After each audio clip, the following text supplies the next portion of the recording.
I want to talk about I want to talk to Xeno Okay, let's do it. in North Carolina. Xeno, you live with Eric and V. Hey. What would you like to talk about? Well, I'd love to talk about the existence of a God and how I came to get here. I used to be an atheist. Cool. So, is your? I don't mean to sound unkind, but we've got like 10 callers, and so what I would love to do is distill down. I really don't have time for the story, but I would love to find out what convinced you that God exists. Is that okay? I know it sounds rough and mean, but it's just kind of the format, you know. Yeah, it's okay. It's my first time on the show, actually. So I've known about you for quite a bit. So glad to talk to you. Programming got me there. As a programmer, I started to realize that there are a lot of things I could create. I could create time. I could create states of time. I could create a world where time goes slower. I could create a world where time goes faster. And so C++ was very daunting for me. And I was thinking about how if C++ is so complicated, what makes us think that we can understand the scripting of something much more than just the physical universe, right? If there is a script behind it, I'm not saying life is a program. I'm saying it sounds like you're so saying life tiny. is a program. Mm-hmm. Are we in the simulation, Xeno? I'm using. No, not a simulation. So what I'm basically saying is that if life has a structure and if life was somewhat scripted, not using numbers, but let's say colors or something so abstract that you really can't conceptualize with that, it would be extremely complex for any human mind to conceptualize of the scripting of life. So what I'm basically saying is that the God that I believe in, first of all, it's not the magic man in the sky with the beard. I'm saying God could be like a particle. It could be a cube. It could be anything. It could be a group of higher beings. We can't say that does not exist. And we also can't say God doesn't exist based off of all the definitions that we get, because these definitions, there's so many different definitions. Sure. And so which one are we going to... Well, you have a great point. That is a great point. Let's move forward with that point. Yeah. Right? What do we do when we say that we can't possibly prove, something that happened, especially when we don't have any evidence to work with, right? We don't have something that we can start to pull to unravel the sweater, right? And if that's the case, then what you have is an unfalsifiable claim. A claim that cannot possibly be proven wrong, but also cannot possibly be proved right. And so I think you can prove it. Mm-hmm. What, you can prove it? You just said it was too complicated for us to understand. Yeah. Well, let me rephrase. For most people to understand, I think there are people that can. Can I ask a quick question to you, Eric? Would you agree that some people can conceptualize of abstract concepts and some people can't? I think we exist on a spectrum. It's not a binary thing. But for example, I have a very hard time creating pictures in my mind. I can do it if I focus really, really hard. Other people, if I say spaceship, immediately people have a size of it, a color of it. They know what the hallways are like, and they know what gets served on. I do as well. Yeah. They have incredible imagination. We exist on a spectrum. So are you a musician or any form of an artist of anything? Yeah. I'm a creator. I've gotten involved in blacksmithing and tooling, all kinds of stuff. Leatherworking. Sweet. So if I ask you right now, let's say, all right, so blacksmithing, like, can you think of, I don't know, maybe a sword or a type of weapon? Can you imagine that right now, this second? Yeah. Like something you could actually forge? Okay. Well, I can too. Well, okay. So what I'm saying is, isn't there a person out there that can't do that right now as well? Like if you say, all right, can you think of this one thing? And they say, no, I really can't think of that. Sure. Right. Okay. So we know that there's two different types of people in this world, like people who can actually, it's a spectrum. Understand. Mm-hmm. No, Okay. again, it's a spectrum. Like So when you ask me going- to imagine a sword, I know that I can do that to a certain degree, but other people can do it way, way better. And their knowledge and understanding. Well, of it yeah. is That's what I'm saying. And so because of that, where are right? we Some going people with may this? call I'm it. super curious. I know. So let me get you on track with what I'm saying. Okay. So instead of the sword, I want you to think of a god.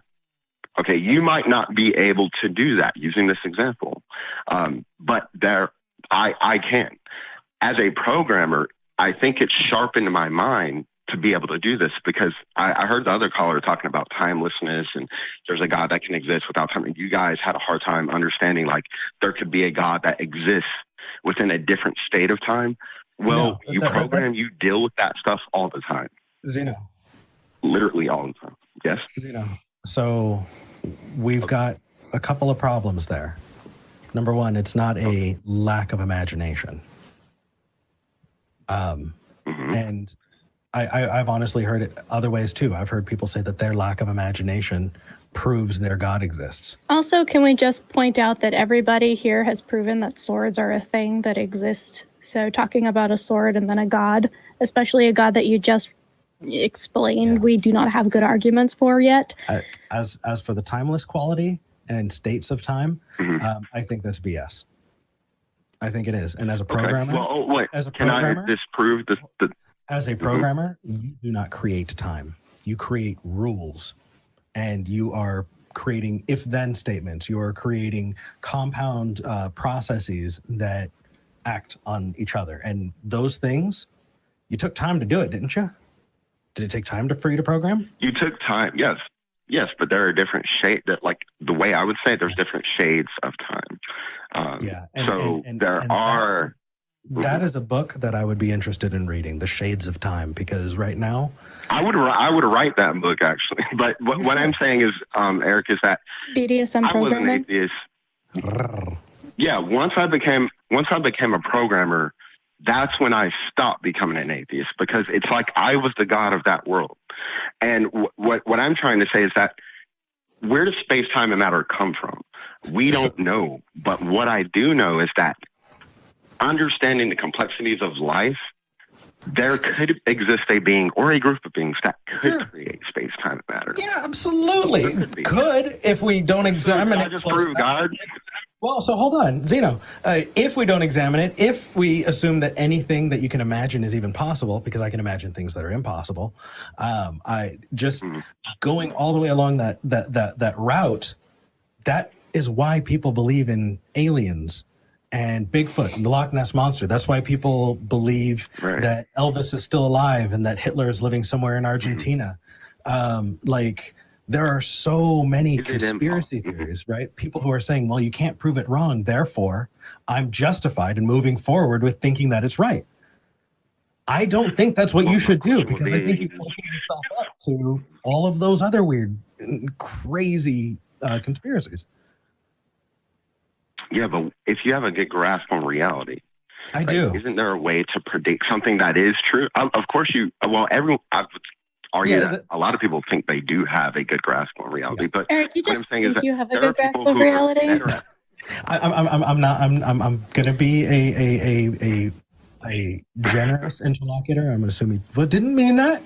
But Xeno, buddy. Yes. Yeah. I want you to call back and tell me how it's different from people who say that they're abducted by aliens, because you can't Can prove I me tell wrong. you really quickly? Isn't good enough for me. Okay, can I just very quickly give you something before we go? If you take anything away from this call. What's up? I was, the other day, I thought that possibly the God that I think about, or I imagine, could actually be a giant alien. And I was trying to differentiate between the two. And the thing is, a question is, could a giant alien create space, time, and matter? Possibly. So the question really is, are these people who believe in God convinced that this God is a God and not an alien? Does that make any sense? Xeno, you win all the cookies for being consistent. Okay. I think I appreciate that you are consistent. I think the time to really address those is not when we're doing the armchair philosophy, but when we're evaluating evidence. And I think we do actually need evidence in order to move forward in talking about those things. And I'd be interested. My evidence is that we're creators. We are creators as humans. That is my evidence. Cool. So you're basically taking what the type of C.S. evidence are you Lewis, looking? C.S. Lewis, Tolkien I'm sorry. argument.